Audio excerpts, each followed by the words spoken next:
$123 million in revenue. So I know a little bit about how to make money in the retail world. I've also worked for several carriers along the way, briefly 7 months with a cell phone accessory company, and I've been a consultant for the better part of the past 7 years working with just about anybody and everybody in this space. So pretty broad level of experience, but I just want to share a few anecdotal things with you today. Just kind of circling back on something that Chris was talking about. You know, I learned, I don't even know, maybe 25 or 30 years ago from a sales trainer that an objection is a request for information. In other words, a customer says no because they don't know why to say yes. So our job as the salesperson at the point of sale is to help the customer understand the reasons why they want something, right?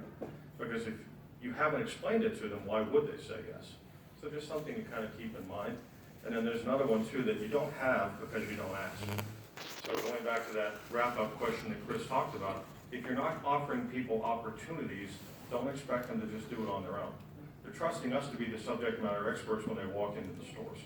They're expecting you to have all the knowledge and information they need to be able to make an informed decision. So if you're not sharing that information with them, why would they do it on their own? They're not coming in as the expert, they're expecting us to be the expert. So there's some things to keep in mind. I want to share some stories from over the years. This is not a prepared presentation, so no PowerPoint. You can hold your applause for that. And I'll keep my comments brief. One of the interesting things when you're talking about a retail organization, I actually have 2 books coming out. The first is called Why Cold Calling Must Die, and it really needs to. Cold calling is terrible.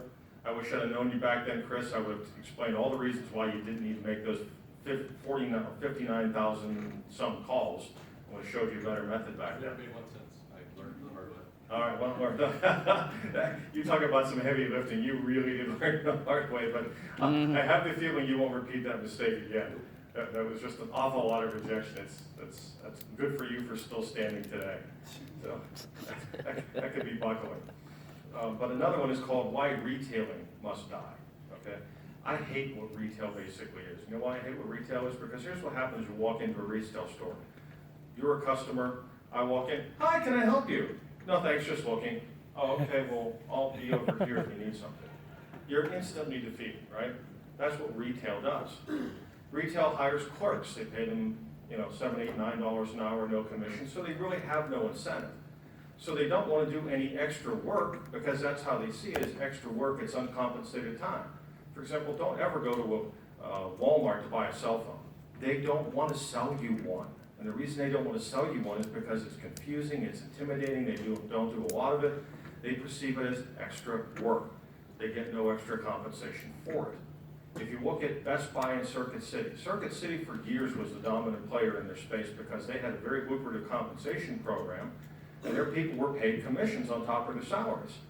Well, new president came in, he brought in a new CFO, who, as far as I'm concerned, was an idiot, and they changed the compensation plan to just hourly. They lost all their best performers, sales dropped, Best Buy capitalized by starting to open stores right on top of their locations, and that was just the beginning of the end for that company. So there's one little bit of insight as to what caused Circuit City to ultimately fail. The people didn't have the incentive to do the job, all right? The great thing about our culture and our society is incentive. People come here from all over the world simply because they have an idea for something, product, service, medical breakthrough, whatever it is. They know they can be rewarded for their ideas and for their success. We need to put that same concept in place in the retail environment. What I built in my organization was a sales organization. I had retail stores. As I said, I grew up to 111 locations. My people all had sales backgrounds. You know who I hired? I hired people from cable TV who sold cable TV residentially, went door to door to door. I hired people who had experience selling like Cutco cutlery inside of shopping centers and malls, and also went door to door to door. One of my favorites, anybody in here remember Kirby vacuums? All right, there's a few you old heads in here. All right, that's good to know, I'm not the only one. I can remember as a kid, my mother invited this guy in, he came to the doors, dead of winter, he's selling a vacuum cleaner. She said, yeah, I do need a new one. He brings it in, talks to her, gets everything set up, starts pouring dirt on the floors, running the vacuum, and all of a sudden it kind of chokes up and stops. Well, most people would have panicked, not this guy. He just apologized, and I apologize, it was my own fault. I was a little overly ambitious trying to pick up too much at one time. If you'll bear with me for a moment, I can actually show you how easy this is to do yourself. He took the doggone thing apart, cleaned it, cleared it, put it back together, finished the demo, and sold my mother the same vacuum. Okay? You know why I like Kirby vacuum cleaner people? They were paid straight commission, they were paid to hunt, but they were also people who could be cross-trained to do customer service and repair work. They're hybrids, all right? There's another organization, they were acquired recently by Go Wireless, a 13-store operator that was in Nevada, Arizona, and I'm sure, and I think Utah as well. Some of you may have met Casey along the way. He's a rather eccentric, high-energy young man. And one of the things that Casey did was he bought into that concept. And he said, yeah, you're right. I am running a sales organization. I'm here to make money. Yeah, I want to serve my customers, but I need to make profit if I'm going to continue to build this organization and grow. And profit, I made him understand, profit is working capital. You can't live off of borrowed money, so you need to generate that organic revenue so that you can continue to reinvest in your business and grow it. So I said, build a sales organization. Don't build a retail organization. Teach people how to sell, and if they don't want to sell, hire people who can be taught, who are salespeople that can be taught how to repair. Okay? That's a skill that can be taught. I'm convinced of that. He did that. He was ridiculously successful with his 13 locations. So it's something that can be done.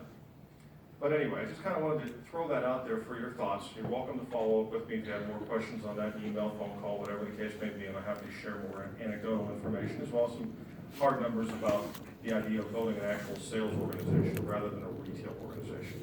The other thing you'll find too is you'll have less turnover because if people are making money, they tend to stick around their jobs longer.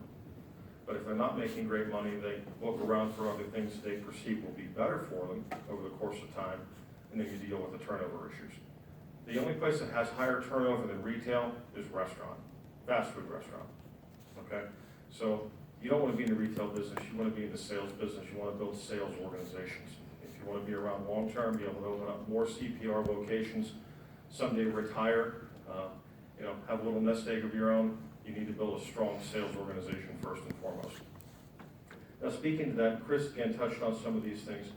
When you look at what you're selling in your stores, please understand repair is commoditized nowadays. There are more and more and more repair companies coming into the space each and every day.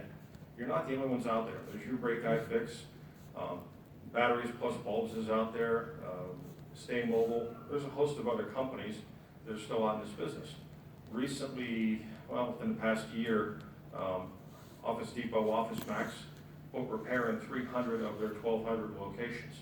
If that continues to go well, eventually every one of their locations will have repair inside. So your level of competition is only increasing, all right? And here's the thing about it. If you think about it as a pie, the pie is the size the pie is. The pie is not necessarily getting any bigger, but your piece of the pie has a potential to shrink more and more and more as a result of competitive pressures. So it's incumbent upon you to build a strong organization, sales organization, with multiple revenue streams. That's why you have accessories, for example.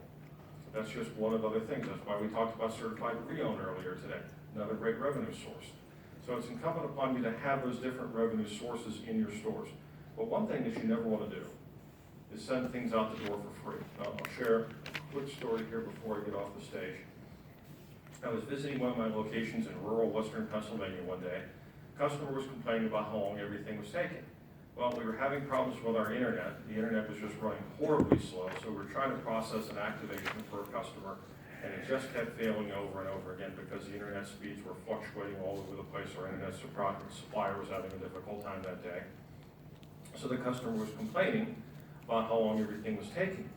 So she turns around and says, well, you know what? I'm going to go ahead and give you a free car charger today for the inconvenience. Now, of course, I wanted to slap her in the back of the head and say, no, you're not. I'm not giving anything away for free. I stepped in and said, sir, my name's Bob LaFawn. I said, I'm one of the principal owners of the organization. I said, I apologize for the delay. I said, you know what?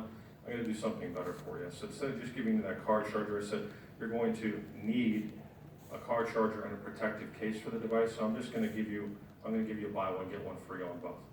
That was actually our standard offer, 2 for $29.99. He said, oh, wow, thank you very much. I didn't give anything away. I gave my standard deal. There was no need to give anything away for free. So please get yourself and your people out of this mindset that because some customer incurs some level of inconvenience that they deserve something for free. No, they don't. They do not. You didn't get it for free, don't give it away for free. Just give a discount. Discounts will do more to help people. In most cases, however, if you position it well, you don't even need a discount. But again, I'd still rather see you get 50% of something than 0 of nothing, right? So please make sure to communicate that with your folks. The other thing is traffic.